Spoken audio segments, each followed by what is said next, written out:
Well, good evening, everyone. At least here in Arizona, it might be morning, afternoon, it might be midnight. Who knows where time it is where you're living, but it's evening with us. Hi, my name's Paul, Hello, everyone. This is Bev. and we are here tonight to run the health condition workshop that we do every month. And this month we are going to do insomnia. So we have a very special speaker that we've already shown this once. We're going to show it again. It's Martha Lewis. Her website is there in the link. The Sleep Detective, she's called. And we're going to let her do her presentation. And then Bev will teach you the sets of points to learn how to address insomnia with BioTouch. Somewhere in the midst of this, if you'd like to follow along, you can download the workbook, which is free to everybody for 30 days. All the time it's free to members. Go to justtouch.com/workbook, and we will be teaching you the points after the presentation. So let's just have Martha present right away. All right, thanks so much. Not being able to sleep is terrible. You have the misery of having partied all night without any of the satisfaction. For any of you who have struggled to sleep, you know how true this is, right? You wake up feeling awful and you didn't have any fun the night before. I know how this feels too. That's how I got into helping other people sleep, is because of my own sleep struggles. And mine started in late pregnancy, but didn't go away even after my son was born, even after he was sleeping through the night, even after I had become a pediatric sleep consultant to help other parents with their baby sleep. And it really went on for 2 years before I finally found out what was going on in my body that was causing that.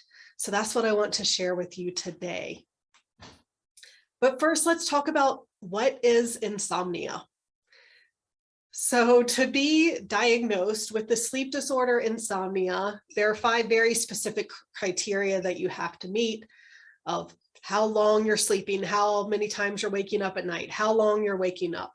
None of that is really helpful. I define insomnia as trouble sleeping, just like Willy Wonka says here. So whether that's trouble falling asleep or waking up in the middle of the night and having a hard time going back to sleep, or waking up too early in the morning and really not feeling rested when you wake up. So any kind of trouble sleeping is what I'm defining as insomnia. And you've probably read a lot, if you struggle with this, you've read a lot online about what could be causing this. And it can be things like stress and not having a bedtime routine and blue light at night and things like that. But I want to go deeper than that and talk about some things that you haven't heard about, some imbalances in your body that could be causing this. And so it's really all about cortisol. And cortisol is, as you probably know, one of our main stress hormones, but it also is what wakes us up in the morning and keeps us alert throughout the day. But we want it to be almost zero at night and then in the middle of the night, because cortisol does suppress melatonin. Now, when a stressful event happens, and I live in Jackson Hole, Wyoming, so I like to say, if a bear's chasing me in the mountains, then my body's going to release cortisol and other hormones to help me survive that. And so it's going to do things like raise blood sugar, because that is what is going to give us energy. It's going to heighten memory and attention so that we can focus and think quickly. It's going to increase blood pressure and heart rate and body temperature. And it even decreases our sensitivity to pain. So it's really helping us in this fight or flight response so that we can survive. But when we are fighting for fight or flight, it takes resources away from other systems in our body. So it takes it away from reproduction and digestion and our immune system. So all of those systems are depressed when we are in fight or flight. So as you can imagine, we're very good at dealing with that in the moment acute stress, but when it's chronic and ongoing, then different systems in your body start breaking down. Your body doesn't have the resources it needs to make enough cortisol to deal with all the stress you're under. And so that can lead to symptoms like insomnia for some people and completely different symptoms for others. So when we talk about stress, what's interesting is that our bodies don't know the difference between being chased by a bear and being overworked or getting in a fight with your partner or running late and being stuck in traffic. And so we still release those same hormones. We still have that same response, that fight or flight response, even though in a lot of stressors of modern day life, we don't need to survive in that moment, but our body and our brains don't know the difference. So let's talk about 3 hidden causes of insomnia that I want to share with you. And these all have to do with cortisol and stress. So that is why I wanted to explain that. And I call these hidden because they're in your body and you probably don't know about it. And so that's why you aren't making this connection that this is leading to sleep problems. So first we'll talk about blood sugar. So you ideally want to be on that mellow ride on the bottom there. So you eat, blood sugar goes up a little and then it goes back down and it's on that very mellow ride. But let's say that you start your day with a cup of coffee and a pastry. So your blood sugar is going to spike really high. Then your body's going to release insulin to lower it. It's going to drop really low, which is going to cause a stress response. Your body's going to release cortisol to also increase blood sugar. And so then it's going to spike really high again. And when your blood sugar drops, it also causes you to have cravings for sweets and caffeine because your body wants that quick energy. And so then if you eat that, then that's increasing that spike even more. And so you're on that very extreme roller coaster like the one on the top there. And when that is happening all day, that's going to continue into the night. And so whenever your blood sugar drops too low in the night, your body's going to release cortisol, which is going to wake you up. And it could cause your mind to race, your heart to beat fast, you to feel wired, even though you're tired. And you may or may not feel hungry. I do have a couple clients who have gotten in the habit of eating in the middle of the night and then they fall back asleep quickly. And that's a sure sign that it's a blood sugar issue. So what you really want to do to keep blood sugar levels steady is to focus on whole foods, definitely avoid refined sugars and carbohydrates and sweetened drinks, and make sure to have plenty of protein and fat with every meal and snack. And that's going to help minimize that blood sugar spike. Now, usually people with blood sugar issues, how it affects their sleep is that they're waking up a few hours after going to sleep. So this could be waking up at 1 or 2 in the morning. They're going to bed at 10 or 11. And so if this is happening for you, something that can help is to have a small snack before bed. So 100 or 200 calories, a healthy snack with complex carbohydrates, protein, and fat. So say like almond butter and an apple can help to stabilize that blood sugar so it doesn't drop too low in the night. All right, so the next hidden cause that I see in a lot of my clients are food sensitivities. So sensitivities are different than allergies. If you think of a child with a peanut allergy goes into anaphylactic shock, that is an immediate reaction. That's an allergy. A sensitivity can be more delayed. And so it's a lot harder to connect what you're eating with how it's affecting you. Now, some of the most common sensitive foods for people are gluten, dairy, corn, soy, and eggs. Those are the big 5. But you can be sensitive to even healthy foods like broccoli or things that we think of easy to digest like rice and not even be aware of it. And how this affects sleep is that when you're eating foods you're sensitive to, it's causing this low-grade inflammation day and night all the time. And what I haven't mentioned about cortisol is that it's also an anti-inflammatory hormone. And so if there's inflammation, your body's going to release cortisol, and that can cause you to wake up at night.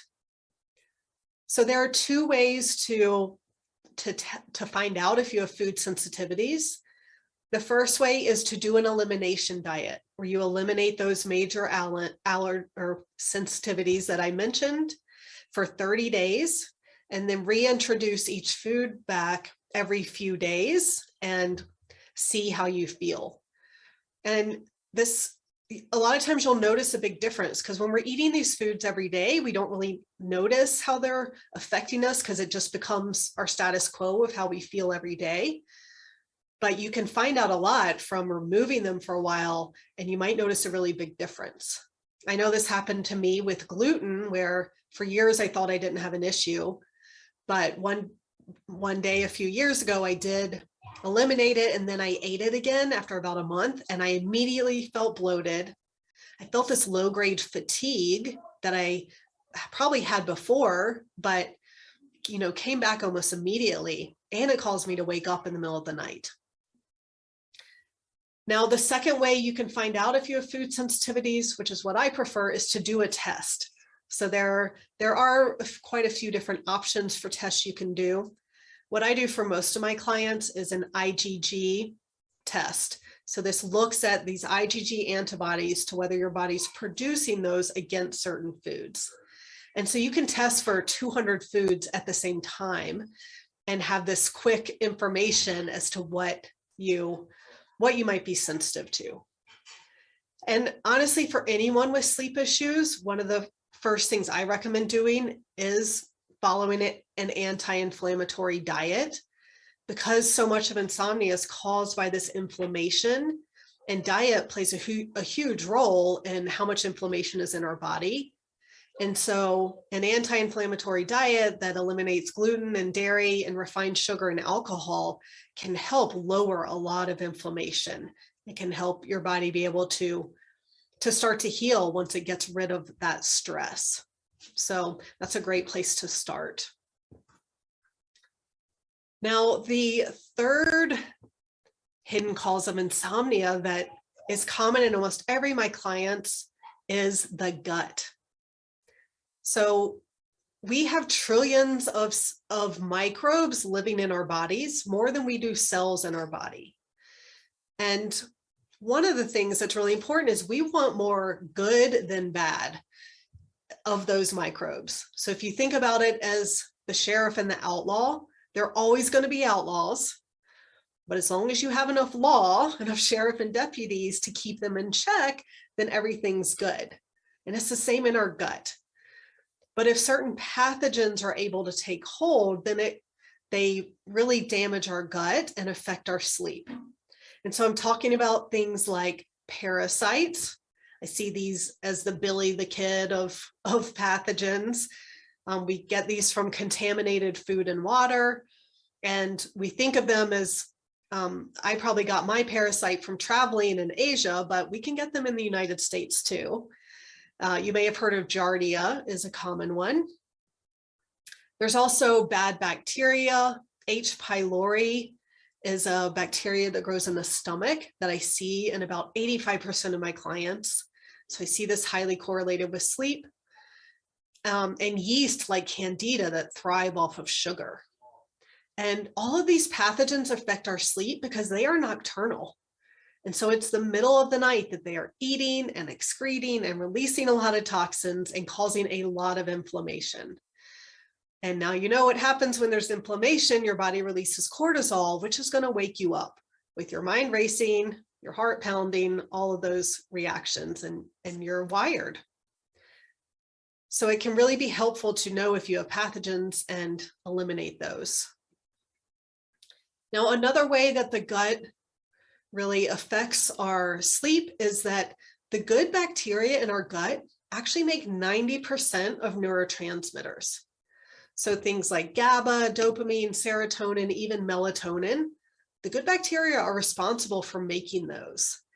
And so if you don't have enough good bacteria, then it's going to be really hard to feel good and relax and be able to sleep. So gut health is so important for sleep. Now, there are quite a few other possible causes, things going on in the body that can cause sleep issues. A common one I see in my clients is liver detox issues. So this means that your liver is overburdened. It has more toxins than it can handle. And it's also most active at night. And so when those toxins are circulating around, they cause a lot of inflammation. So that can cause you to wake up. Low cortisol can actually cause sleep issues too, because when your body is depleted of cortisol, then it resorts to adrenaline, which magnifies that stress response even more. There are different mineral imbalances that can cause sleep issues, and heavy metal toxicity is another thing I'm seeing in a lot of my clients. So lots of different possibilities as what could be going on that's causing this one symptom of not being able to sleep well. So let's talk about, yes. Martha, we do have one question here about Sure. gut issues, and somebody wanted to know if do gut issues include colon issues? Yes. So, I mean, the gut, I think we kind of think of it as our whole digestive system, but it can also be the colon, the large intestine. So yes, that's actually the test I do, is looking at mostly what's living in that large intestine, in the colon. Awesome. All right, so let's talk about how to deal with insomnia. What do you do? These are your options. So you can follow the basic sleep advice. If you Google how to sleep better, you're going to see the same things, like avoiding screens before bed, don't drink caffeine past noon, exercise every day, have a relaxing bedtime routine, all of those things. And those are important. They are the foundation. But most of the people I'm working with, they're already doing all of that, and it's not helping. And that was me too. Like, I was doing all the right things and still wasn't able to sleep. And that's really frustrating. So it's because there can be something going on in your body. Now, if you go to your doctor and say that you can't sleep, you're likely going to be prescribed a sleeping pill. And I'm not a big fan of medication. I think that it can make things worse in the long run. I mean, it puts a big burden on your liver, and it changes your brain chemistry. Sleeping pills also sedate you, so they don't actually produce natural sleep. And we have different sleep stages, or times you spend in the sleep stages when you're on sleeping pills. And so I've worked with quite a few people who've had a really hard time coming off sleeping pills because they can be really addictive. Now, another option is cognitive behavioral therapy for insomnia, or CBTI. And this is looking at your thoughts, your feelings, and how it's driving your behavior. And I do think that this is very important. Definitely our mind plays a role in our sleep. And if you're having negative thoughts about sleep, or sleep anxiety, or you're doing, have habits that are kind of sabotaging your sleep, like watching TV in bed or something like that, then it's definitely good to address those things. Now, I use cognitive behavioral therapy techniques in my program because the mental part is so important. But I also work with a lot of people who have tried cognitive behavioral therapy and it hasn't helped. And that's because it is only addressing the mental, and you really need to address both the body and the mind to really get to the bottom of this. And so what's your final option is to find and address the root cause. So what's going on in your body, what's going on in your mind, address everything at once so that we can get to the bottom of this. And so I do 4 different lab tests that are looking at hormone balance and gut health and minerals and food sensitivities, all the things I mentioned, so I can pretty much find everything that could be causing this. So if there's anything you take from this today, I hope it's that you know that your sleep is figure outable. If you've tried everything and nothing has worked, it just means there's something deeper going on, and we can find out what it is and fix it. So you don't have to live with this forever. And if you are struggling to sleep, Then I created a checklist that you can find on my website. It's called What's Causing Your Insomnia. And you kind of put down if you're experiencing different symptoms that can give clues to different imbalances in your bodies that could be causing you to not be able to sleep. And you can find that on my website at thecompletesleepsolution.com.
Damn it. And So we just have hold on a minute. Hold on. So our sound went off. Just letting you know that we're coming on. We're going to teach the sets of points. Sorry about that sound delay. We're going to teach the few sets of points on how to address insomnia, especially how to address what she talked about: cortisol levels, gut health, metabolic, blood sugar situations. So take it away now, Bev. Okay. All right. So if you have the workbook, you're going to see the title page.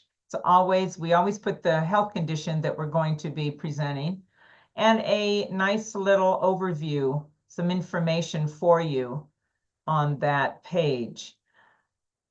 So let's go ahead and begin. For those of you who have not been with us before, we always like to introduce a couple of basic premises here about BioTouch. And for those of you who have joined us before, it's always good for us to go over them again.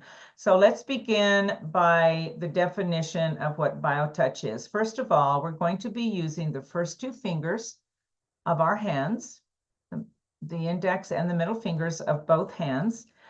And literally, BioTouch can address anything the body can manifest. So you're going to take those two fingers and lightly touch like a butterfly on the skin. The definition of BioTouch is one person touching another person lightly on the skin. So, of course, the first question that we're going to address is, can I do self-healing?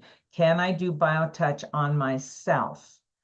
Well, the interesting thing about BioTouch is to be totally effective, it is forcing us to come into a relationship with another person.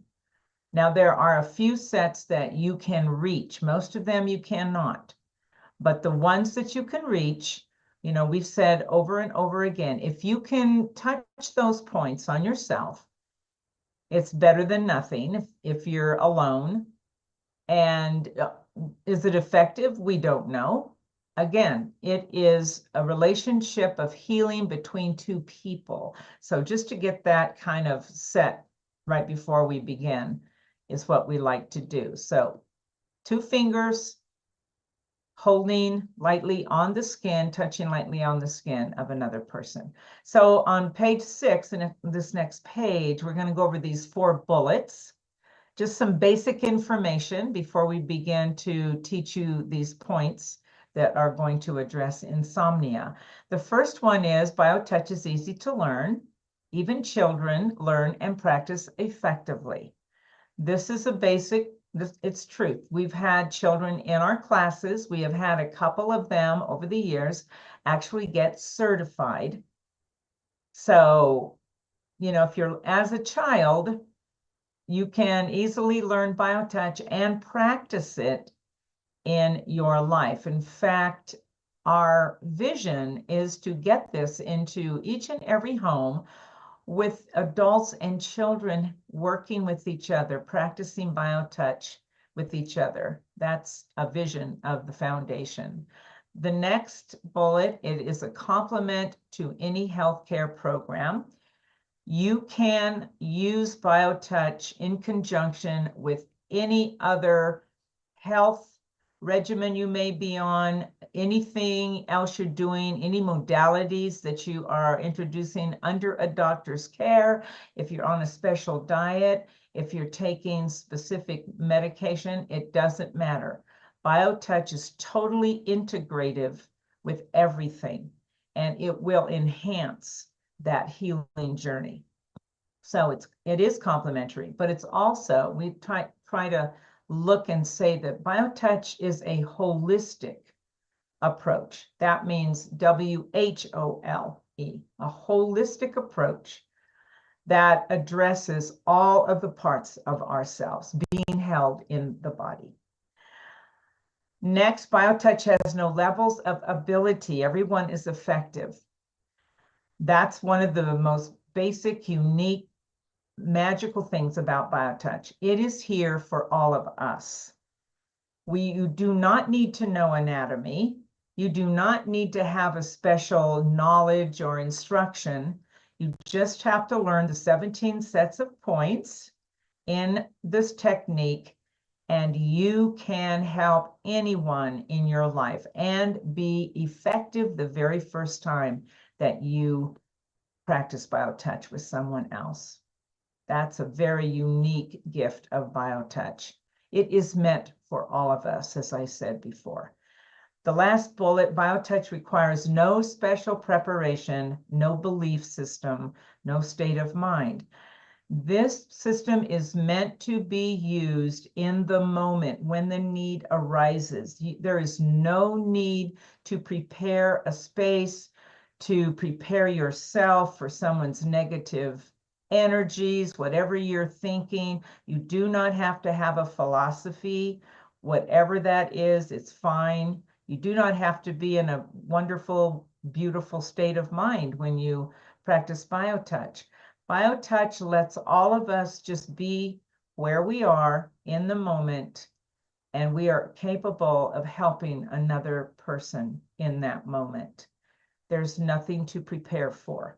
You just need those two fingers, and you have everything you need. And of course, a willingness and a desire to see your fellow humanity not be in pain and suffering. That's all that's required with BioTouch. So let us go over a few basic points here before we begin. We always want to wash our hands before a session or before we practice BioTouch with anyone. Again, it's one person touching another person. We'll always begin, even if you do one set, we always want to be the first set we're going to teach tonight, called the greeting. And we'll get into that in just a minute. Use the first two fingers of each hand. You're going to touch lightly on the skin like a butterfly. And we're going to hold each point in those sets 6 to 8 seconds. What we like to know, what we like to say is what we know. You can practice BioTouch anytime, any place, with anyone. That's what we're offering here. So we are going to go to the next page. The top, it says terms used in this manual. We will not be going over those except for the first two. The others we use when we do our trainings for students. But we do like to bring to your attention these first two bullets because these are the two people involved in that relationship of healing that BioTouch opens for all of us. The associate is the person who performs BioTouch. The term associate, we use it as a matter of convenience, but the dictionary describes it in two ways. One, often in the company of another, implying an intimacy or equality. So what do we find in a relationship? A true relationship is one of equality. The second one having an interest in common with another. The other person in that relationship we call the recipient. This is the one who benefits from the procedures. Now, in a true relationship, it's a 50-50. So both people involved in this relationship are going to gain something. You'll hear us talk about self-awareness a lot. This is what BioTouch encourages in that relationship. So before we begin, Paul, would you like to? So if you'll notice in the manual that you've downloaded, each set has 2 pages. One page is what you see here, a drawing with the numbers of the points that we'll teach you, and a synopsis of where those points are. The second page is always a detailed description of where the points are located in very simple language. And at the bottom of each page is a little thing that says click here to watch the video. And if you click on that, it will take you to the video that we'll be showing this evening. And it will describe where the points are as it shows you somebody doing the points. And those words on the video are exactly the same as the words in the manual. So it's an easy way to learn the technique. Absolutely. Okay, I think we're ready to begin. We're going to start with what I mentioned before, the greeting. And again, this is, it seems to set up a harmony between the associate and the recipient. You always want to perform the greeting before you do any of the other sets. There is something unique about the greeting. I said that you use both hands. The greeting we're only going to be in, and it will be discussed on the video you're about to see, but I want to reiterate it for you. You're only going to be using one hand with these 2 points, and it will be your dominant hand. So if you're right-handed, you will use right hand. If you're left-handed, you will use the right hand, left hand. So let's go ahead and watch the video of the greeting. The greeting is always performed at the beginning of each session. It's the only set that uses one hand and the only set that indicates which hand to use. The greeting is performed with the dominant hand. If you are right-handed, use your right hand. If you are left-handed, use your left hand. The greeting is made by touching at point 1, which is in the fleshy area just below the bottom of the breastbone or sternum. Hold this point for 6 to 8 seconds. Then, with the same 2 fingers, touch point 2 on the back. To find point 2, look for the big bone at the base of the neck. From here, move 1 to 1.5 inches to the left. This is point 2. Hold this point for 6 to 8 seconds. More than one associate may work with a recipient provided that all of the associates perform the greeting. If the associate or the recipient leaves the session, or if someone who hasn't done the greeting touches either the recipient or the associate, the greeting must be reestablished. Then the session may proceed from where it was interrupted.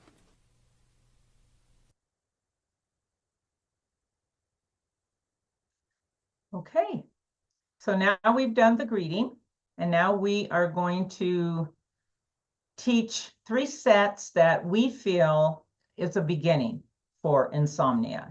There's many more opportunities, but we're going to show you tonight the 3 that we feel can get you started to help someone. This first one is the head set, and this addresses anything that could go on with the brain. So of course, sleep, insomnia, we want to do this headset. Martha also mentioned some of these chemical hormonal imbalances in the brain, the melatonin, serotonin, some of these others. this can certainly be a great set to do for someone who's having trouble sleeping. So let's go ahead and watch the video of the headset. The headset can be used to address conditions related to the brain. There are 4 steps in this set. In step 1, use through fire to touch points A and A. Point A on the back of the head is in the center of the neck at the base of the skull.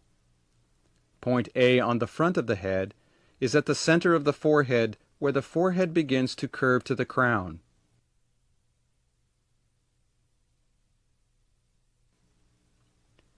Step 2 is performed in crossfire with the fingers of each hand touching on opposite sides of the head. Hold at X, which is in the indentation beside the neck muscle at the base of the skull. It is the same as point 1 of the back set. On the opposite side of the head, touch points 1 through 5. Points 1, 2, and 3 are on the ridge line formed where the skull curves up toward the crown. Point 1 is above the outside corner of the eye on the ridge.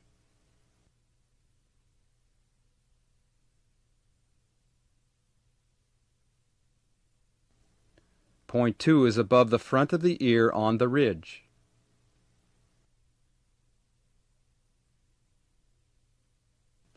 Point 3 is above the back of the ear on the ridge.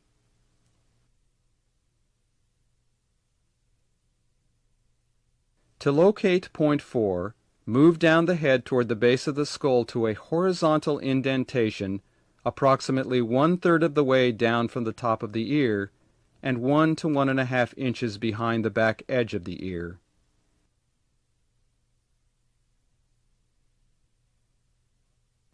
Point 5 is opposite hold point X at the base of the skull.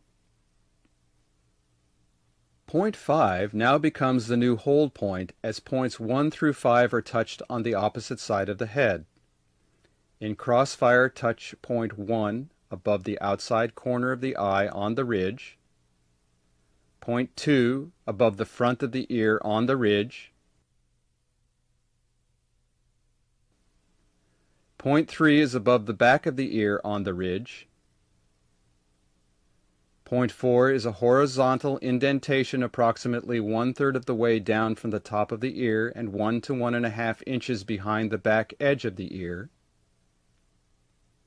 And point 5 is opposite hold point X at the base of the skull. Step 3 is performed in matching fire, touching points 1 and 1,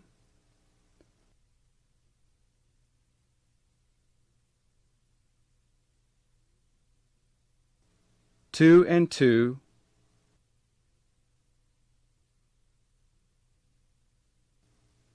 3 and 3,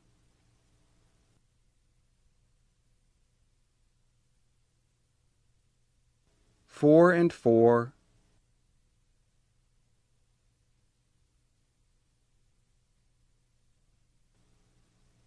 5 and 5.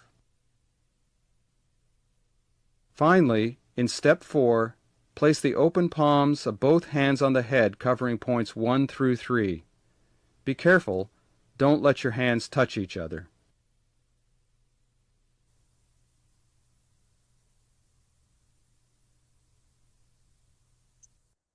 Okay.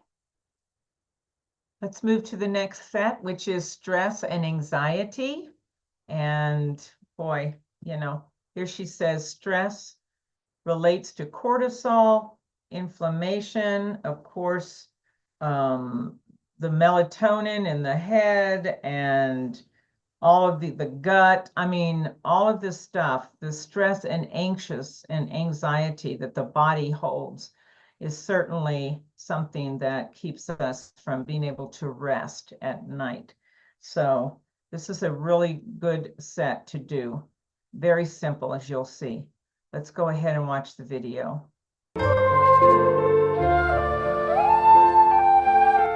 The stress set may be used to address any manifestation of physical, emotional, or mental stress, as well as anxiety and shingles. Hold at X, which is in the fleshy area just below the bottom of the breastbone. It is the same as greeting point 1. Then with the other hand, touch points 1 and 2, which are the same points as in the heart set. These points are found by imagining a line running from the notch at the top of the breastbone to a place on the left breast where the nipple would be on a youth. Divide this imaginary line into thirds.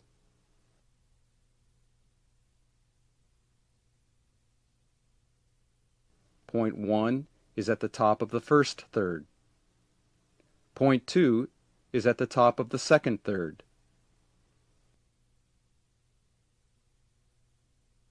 These points may be touched repeatedly, and remember to touch each point for at least 6 to 8 seconds.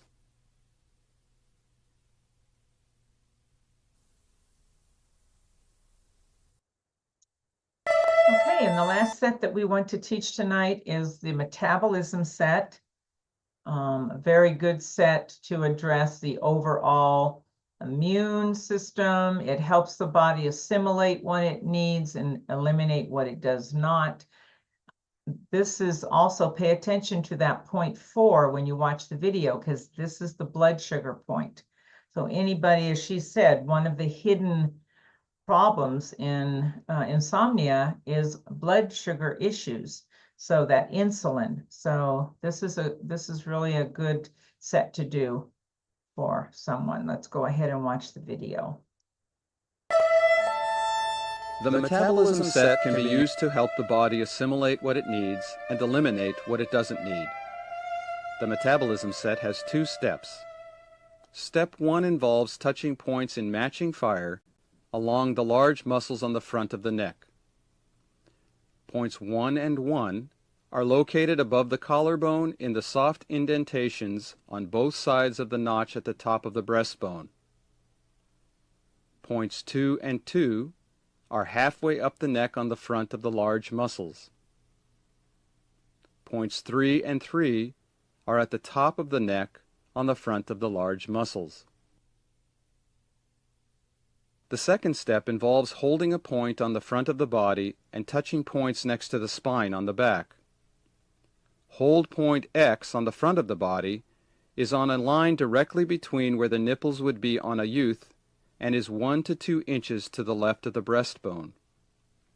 Another way to find X is 1/3 of the way up the breastbone from greeting point 1 and 1 to 2 inches to the left of the breastbone. The points on the back are located next to the spine, forming a rectangle around the breakover point. The breakover point is where the bottom of the rib cage joins the spine and can be found by imagining a line directly through the body from greeting point 1. To perform step 2, find hold point X on the front of the body and touch points 1 through 4 on the back. Point 1 is approximately 1 to 2 inches up from the breakover point on the left spine muscle. Point 2 is directly across from point 1 on the right spine muscle.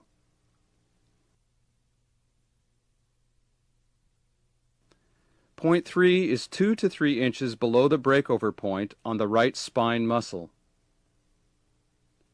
Point 4 is used to address blood sugar problems and is added to the other metabolism points when needed. It is located across from point 3 on the left spine muscle.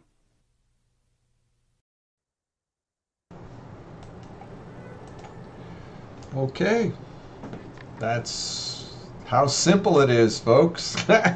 You start it right there. So again, what you missed in that we said before is the research shows with Dr. Stevenson that BioTouch actually can help regulate cortisol levels. If you want to see that, go to our justtouch.com/research, and her data is there. She also has a little chart, the stress reduction chart, about all the stressors in our life and how if you put BioTouch into the middle of it, you stop that stress cycle and all the diseases that come across, including, we can put in there now, sleeplessness, insomnia. Insomnia. Yeah. Oh, yeah. So it's really simple. If you have any questions while you're trying to learn BioTouch, you just reach out to us, office@justtouch.com, or just go to our website, send us a comment, download the greeting if that's all you can do, download this workbook, let us know how we can help you use BioTouch with your family. It's just awesome. And to do some of these points, you're talking maybe 5 minutes. Yeah, this is not a long period of time. No. And Nope. everybody's effective the very first time, as Bev said it. We just want to make sure you understand that, and you can't hurt anyone. Totally non-invasive. right. Yes. Yes. So please practice BioTouch. Let us know how we can help you. If you have a particular workshop you'd like us to do, please let us know, and we'll try and set it up. Otherwise, there's lots of health conditions on our website of past workshops. Check it out, justtouch.com. Bev, good job. Thank you. Thank you, Paul. And thank you, everyone. We'll see you next month. We have a great speaker. I can't remember doctor's name, but he's from Pakistan, and we're going to deal with breast health and cancer awareness. Dr. Mustafa. Yeah, Mustafa. So that's gonna be an awesome in-person Yep. program. All right. Thank you all. We'll see you later.